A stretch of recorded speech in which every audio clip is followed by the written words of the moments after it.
অবশেষে অপেক্ষার অবসান। আজ মেক্সিকো ও দক্ষিণ আফ্রিকার ম্যাচ দিয়ে শুরু হচ্ছে ২০২৬ ফিফা বিশ্বকাপ। মেক্সিকো সিটির ঐতিহাসিক আজটেকা স্টেডিয়ামে ম্যাচের আগে অনুষ্ঠিত হবে বর্ণাঢ্য উদ্বোধনী অনুষ্ঠান, যেখানে পারফর্ম করবেন শাকিরা, বার্না বয়, জে বালভিন ও মেক্সিকান ব্যান্ড মানার সদস্যরা। উদ্বোধনী ম্যাচটি ফিরিয়ে আনছে ২০১০-এর বিশ্বকাপের স্মৃতি। সেবারও প্রথম ম্যাচে মুখোমুখি হয়েছিল মেক্সিকো ও দক্ষিণ আফ্রিকা, আর ম্যাচটি শেষ হয়েছিল ১-১ গোলে ড্র করে।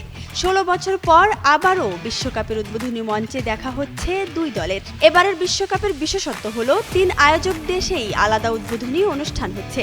মেক্সিকোর পর কানাডা ও যুক্তরাষ্ট্র মঞ্চ মাতাবেন মাইকেল বুবলে, অ্যালানিস মরিসেট, কেটি পেরি, ব্ল্যাকপিঙ্কের লিসা সহ এক ঝাঁক আন্তর্জাতিক তারকা। ফুটবল, সঙ্গীত আর উৎসবের রঙে বিশ্বকাপের মহাযাত্রা শুরু হচ্ছে আজ। ৩ আয়োজক দেশের ৩টি পৃথক উদ্বোধনী অনুষ্ঠান ও একটি ঐতিহাসিক উদ্বোধনী ম্যাচের মধ্য দিয়ে শুরু হতে যাচ্ছে ফুটবল বিশ্বের সবচেয়ে বড় উৎসব ২০২৬ ফিফা বিশ্বকাপ। বিশ্ব তারকাদের জমকালো আয়োজন আর একটি ঐতিহাসিক উদ্বোধনী ম্যাচের মধ্য দিয়ে পর্দা উঠছে ২০২৬ ফিফা বিশ্বকাপের। শুরু হচ্ছে ফুটবল প্রেমীদের সবচেয়ে প্রতীক্ষিত উৎসব।